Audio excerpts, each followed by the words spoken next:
ఇలాంటి మరెన్నో వీడియోలు చూడడానికి like, share, subscribe and comment.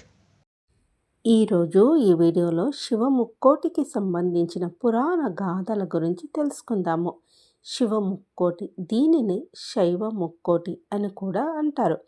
Hindu పురాణాల్లో ముఖ్యంగా పురాణ గాథలు మన సంస్కృతికి, నైతిక విలువలకు వెన్నుముక్క వంటివి.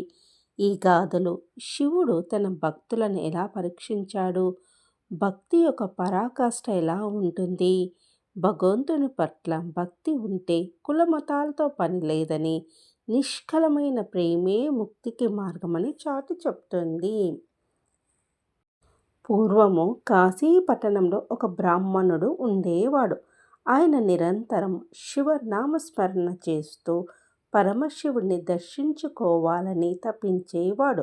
శివుడు ప్రత్యక్షం కావాలంటే ముక్కోటి అనగా 3 కోట్ల శివభక్తులకు అన్నదానం చెయ్యాలని ఆయనకు ఒక సంకల్పం కలుగుతుంది. ఆ బ్రాహ్మణుడు ఏండ్ల తరబడి లక్షలాది మందికి భోజనం పెడుతూ వస్తాడు. లెక్క ప్రకారము 2,99,99,999 మందికి అన్నదానం పూర్తవుతుంది. ఇక చివరి ఒక వ్యక్తి భోజనం చేస్తే ముక్కోటి సంఖ్య పూర్తవుతుంది. ఆ సమయంలో శివుడు ఆ భక్తుణ్ణి పరీక్షించదలిచి ఒక చండాలుడి రూపంలో భయంకరమైన వేషధారంతో అక్కడికి వస్తాడు. ఆ వ్యక్తిని చూడగానే అక్కడున్న ఇతర పండితులు, జనం అసహించుకొని దూరంగా వెళ్ళిపోతారు. కానీ ఆ బ్రాహ్మణుడు మాత్రము వచ్చినవాడు ఎవరో కాదు, తన ముక్కోటి సంఖ్యను పూర్తి చేయడానికి వచ్చిన సాక్షాత్ శివస్వరూపమే అని భావిస్తాడు.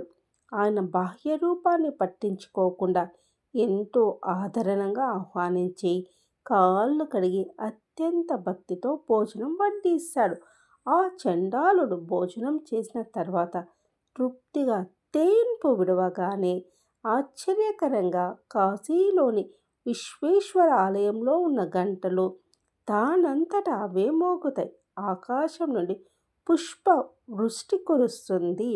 వచ్చిన వ్యక్తి తన నిజ రూపాన్ని చూపిస్తాడు. భక్తిలో హెచ్చు తగ్గులు లేవు. అందరిలో ఉన్నది నేనే అని శివుడు అనుగ్రహిస్తాడు. ఆ బ్రాహ్మణుడు ఆఖరి వ్యక్తిగా వచ్చిన శివుణ్ణి సేవించడం ద్వారా తన ముక్కోటి అన్నదాన సంకల్పాన్ని పూర్తి చేసుకొని మోక్షాన్ని పొందుతాడు. మరొక గాథ గురించి తెలుసుకుందాం. భక్త సిరియాల కథ. కాంచీపురంలో సిరియాల శెట్టి అనే గొప్ప శివభక్తుడు ఉండేవాడు. ఆయన భార్య చీరాలదేవి. వీరిద్దరికి ఒకే ఒక కుమారుడు. అతని పేరు శీలుడు. ఈ దంపతులకు ఒక కఠినమైన నియమం ఉండేది. ప్రతిరోజు కనీసం ఒక శివభక్తుడికైనా భోజనం పెట్టిన తర్వాతే వారు భుజించేవారు.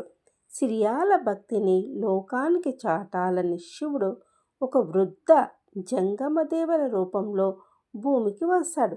సిరియాల ఆయనను భోజనానికి ఆహ్వానించగా ఆ వృద్ధుడు ఒక భయంకరమైన షరతు పెడతాడు. నేను మామూలు ఆహారం తినను, ఏకపుత్రుడైన బాలుని మాంసంతో వండిన వంటకాలనే తింటాను అని చెప్తాడు. పుత్రవాత్సల్యం కంటే భక్తి గొప్పదని నమ్మిన ఆ దంపతులు ఏమాత్రం వెనుకాడకుండా తమ కుమారుడైన శీలుణ్ణి పిలుస్తారు. ఆ బాలుడు కూడా శివార్పితం కావడానికి సిద్ధపడతాడు. తల్లిదండ్రులు కన్నీరు మున్నీరవుతున్న తమ నియమం కోసం, దైవ సాక్షాత్కారం కోసం కుమారుడిని బలి ఇచ్చి వంట సిద్ధం చేస్తారు. వంట పూర్తయ్యాక జంగమదేవర, మీకు కుమారుడు లేడా? అతడిని కూడా పిలవండి, కలిసి తిందాం అంటాడు. అప్పుడు ఆ దంపతులు దుఃఖంతో ఆయన లేడు స్వామి అని చెప్పగా శివుడు, లేదు, నీ కుమారుని పేరు పెట్టి పిలువు, వస్తాడు అని ఆదేశిస్తాడు.